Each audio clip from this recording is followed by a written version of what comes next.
I'm 100% sure I'm going to die. And I kind of drift off. I start laughing a little bit. Like, oh my God, that kind of laugh. Like, you got to be kidding me, man. I'm kind of chuckling, and I say it out loud.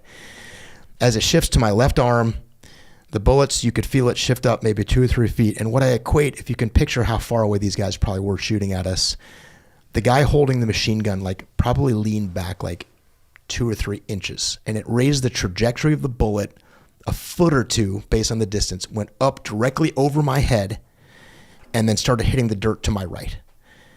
And there is no explanation other than it's clearly beyond my control that happened.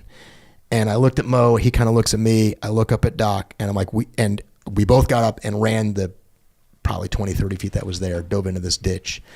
There is no reason I should be here telling this story other than the divine intervention of those bullets and that shooter lifting its trajectory up and over my body, giving me another 10 seconds to get to cover, which I did.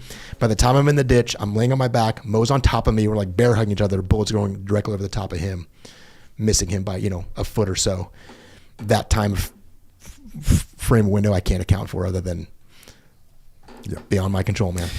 Well, I can actually completely attribute it. That's freaking poor muzzle control by the enemy machine gunner. Because, when you shoot a machine gun, it starts to go up. It goes up, yeah. And so that guy just had poor...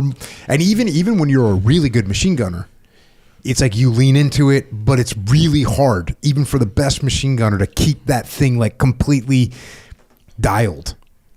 It's just you kind of have to let it go in order to force it back down. So you got that little benefit of his poor muzzle control at that moment. I'm glad he was so bad. Fast forward a little bit, getting to the principle here, the lesson.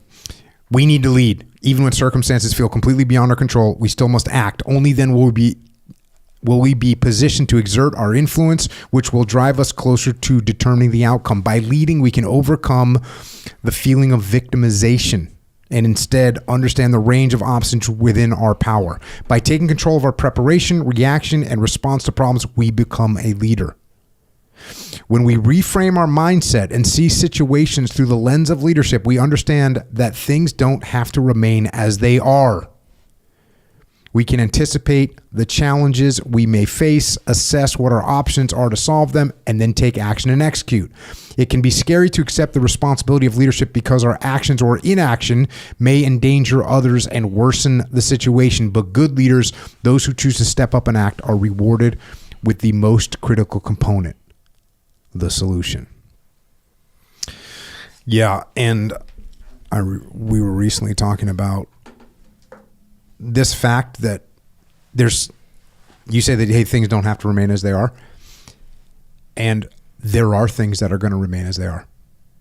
And usually the number of things that are going to remain as they are that you cannot change, usually that's a pretty small number of things. But the other things, you don't have to accept that. Just don't accept it. Like, we're just not doing that. Now, look, can you change the terrain? No, you can't change the terrain. The mountain's going to be the mountain. But do you have to go over the mountain? No, you don't have to. You can go around it. You can call for fire on the other side of the mountain. There's a bunch of other ways to solve that problems. And then, like I said, like extreme ownership and the dichotomy of leadership, we now roll into like a business example, which is such a good move, because I think that the combat examples, because there's such high consequences, they really make you feel it.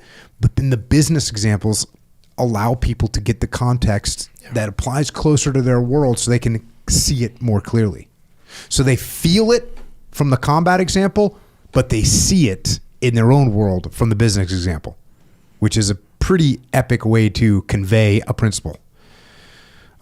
This one starts off with, and I don't know if you recognize this when you do this, but a lot of your real world application, your business, start with a quote from someone in the scene. This one starts off with, "They don't care."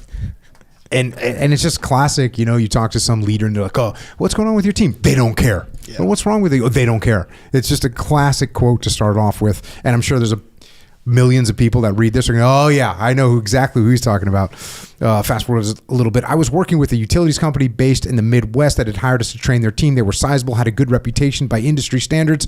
This being a company town, their local workforce was robust.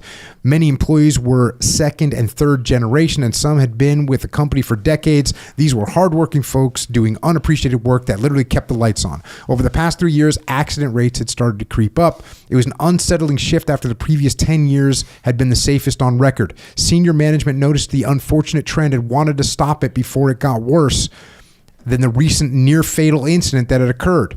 A newer young employee was fortunate to have survived a fall that led to a broken bones and a stint in the hospital. Thus, I found myself in front of Ken, a manager who had a few incidents happen on his watch and was struggling with team morale. This new generation is all the same. They're on their phones constantly. They show up and expect things to magically happen. It's nuts. Ken continued, don't get me started on their work ethic. They don't care about anything. And again, what is Ken doing in that scenario? It's them, it's they, and it has nothing to do with him. And what you are able to convey to him in the story is actually, Ken, it's not about what problems they have. Yeah. It's a leadership problem. Yeah. And you help them solve it. Yeah. And that's what this book is filled with. Next chapter. Humility is the most important attribute as a leader. This possibly is my favorite chapter in the book. It definitely has, I think, my favorite line in the book. So starts off with this word 2, the number 2. And you go on to explain that that's how many pilot slots there are. Because when you join the Marine Corps or any military branch, you just don't say, hey, I want to be an F-18 fighter pilot. Here, put me in the program. No, you got to jump through so many hoops and wickets to get there. And you're in a class of what, 250 people? 250. 250 people, and there's two slots to be a fighter pilot. A fighter pilot or just a pilot? Just go to flight school. Oh my God. Just to get into flight school. Yeah. Dude, the wickets, you and I sat down one night, one night we were eating dinner, having lunch or something, but I remember we were talking about the wickets that you got to get through to be a fighter pilot, an F-18 single seat fighter pilot in the Marine Corps. Those are some freaking wickets. Yeah. And you're like, well, the SEALs have I go, no, there's not as many wickets. There's just not. The wickets are insane to get to the slot that you were in, and some luck, because sometimes it's like, oh yeah, there's no slots. We don't need any F-18 pilots right now. You're going to fly this other aircraft. That's the way it is. So you join the Marine Corps, what do you get when you join the Marine Corps? What's the guarantee what can they guarantee you when you join the Marine Corps? You're going to be a Marine. That's what you're going to get. And if that ain't enough for you, we don't really need you. So you break it down, you go to OCS, you go to the basic school, 250 lieutenants broken into 6 platoons, roughly 40 people.